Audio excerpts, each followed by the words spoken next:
Okay, we're going to keep going and see what we do. If it works. Guess it's working. As she regained awareness, a moan of pain caught Calvin's attention. He lurched over to her, raised her from the floor by her hair until she stood facing him, and struck her in the nose with a clenched fist. She felt the horrifying crunch as her nose broke toward the right side of her face. Then she fell over the ottoman, knocked the lamp from the end table, and pretended to lose consciousness, sprawled on the floor. Got a frog. Calvin looked over the end of the couch. Can't be trusted. 26 years old and still can't be trusted. I know what you think you're going to do, but I'll stop you. I'll see you dead before anybody else has you. You're mine and nobody else's. Where's my drink? I need a drink, bitch. He staggered to the bar and poured a large portion of straight bourbon, drank part of the liquor, stumbled to the bedroom, and fell face down across the bed. Sarah lay still, listening as Calvin's breathing gained rhythm and became increasingly louder. She waited until she felt safe, then moved quietly past the bedroom where he slept and into the spare bedroom. Cold water on her face gave her comfort, but also awakened the sensitivity of her broken nose and the small gash over her eye. With cupped hands, she repeatedly brought the cold water to her face until the flow of blood from her nose stopped. She continued to douse her face with the cold water, hoping to relieve the ache in her head. She went to the kitchen and found a one-piece metal ballpoint pen, filled a bowl with ice, and slowly moved down the hallway to the spare bedroom. A washcloth filled with ice placed over her nose gave her minor relief from the pounding in her head and took a small degree of feeling from the area around her nose. She alternately sloshed cold water on her face and rested her elbows in the basin with her face in the ice-filled washcloth until the pain of her nose lessened to mild throbbing. She took 3 aspirin and held the ice-filled cloth to her nose for another 10 minutes.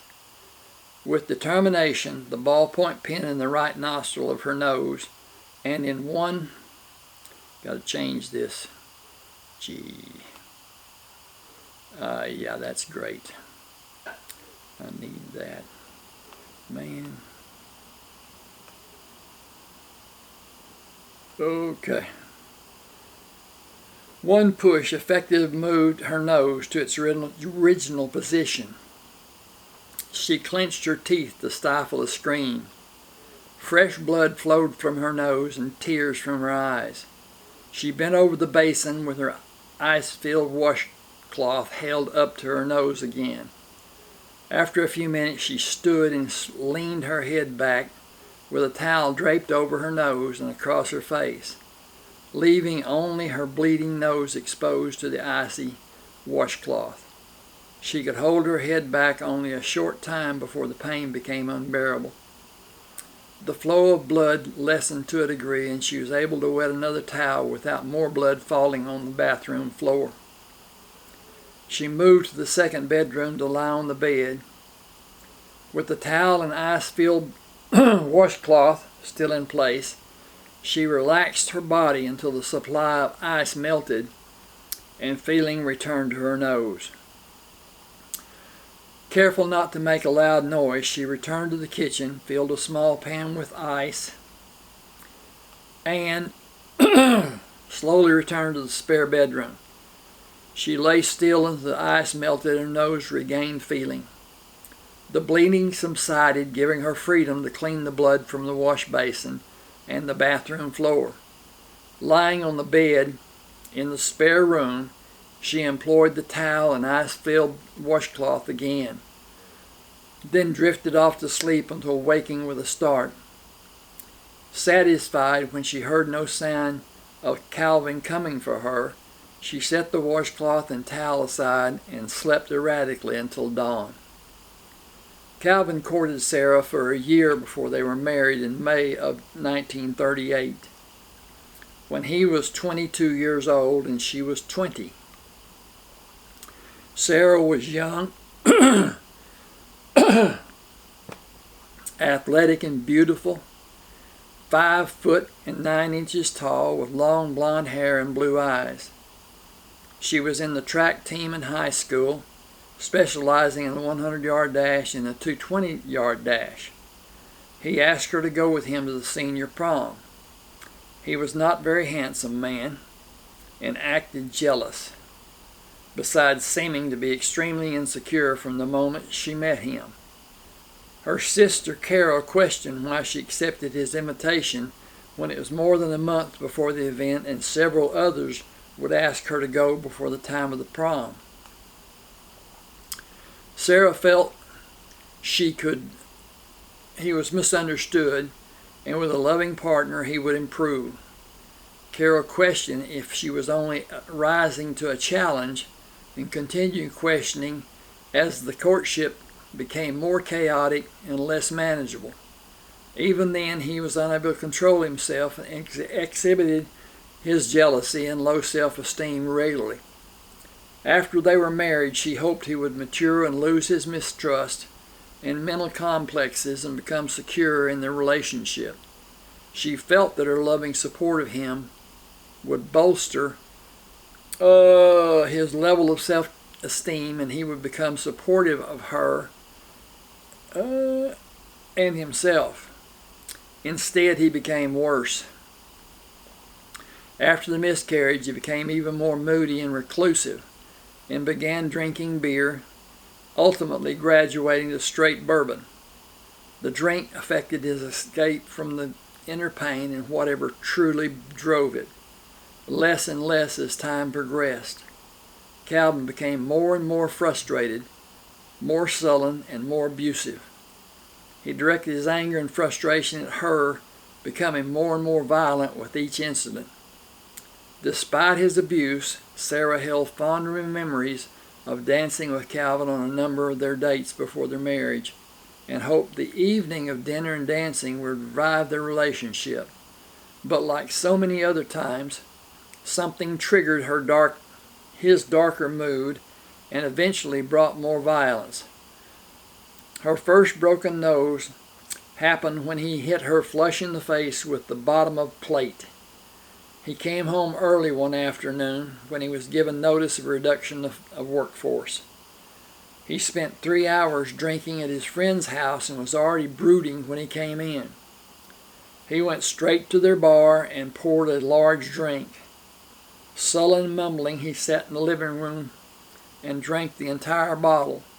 Faced with the empty bottle, his attention turned to Sarah, and he stormed into the kitchen, demanding dinner, and began slapping her when she said it would be ready in half an hour. Not satisfied with slapping her, he snatched the dinner plate from the table and struck her in the face, breaking her nose. Leaving her to fend for himself, he took another bottle from behind the bar and eventually passed out in the recliner. Later that evening, Sarah met her sister at the home of a doctor who was Carol's classmate through later of their school years. Got to fix that. As he made the needed repair to Sarah's nose, he described the proceedings and took her through what he did, step by agonizing step. The doctor said, "You should not stay with a man who's brutalizing you like this. Your injury could have been fatal if you were struck at a different angle. You are in serious danger. I can't leave him. He will kill me or he will have me killed. You're just saying that, aren't you? I am as serious as his broken nose. He has threatened to do just that if I go to the police. I don't believe I would live 6 months." Carol said, "You know I will do everything to help you, Sarah. Roger has been your doctor for a long time and known about your marital problems. and I do not feel we will have violated your trust by talking about your situation.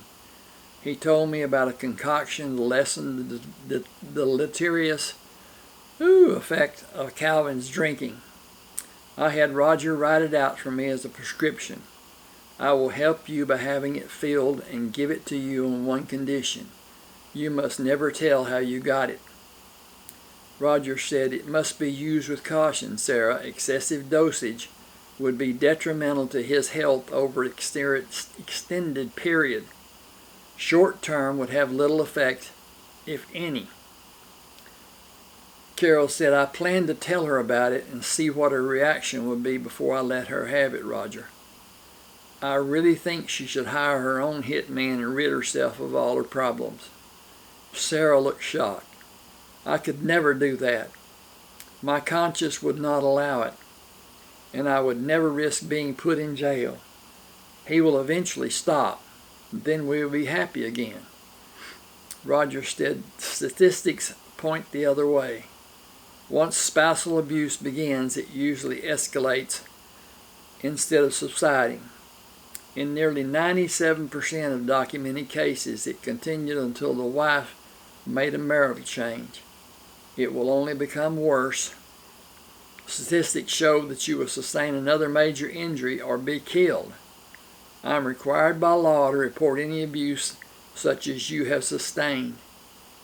Sarah stiffened and Carol jumped from her chair. "You told me you wouldn't." "I will not in this case, but only by technicality. The law states that anyone who comes to my office for treatment or anyone I might treat in a hospital is to be reported.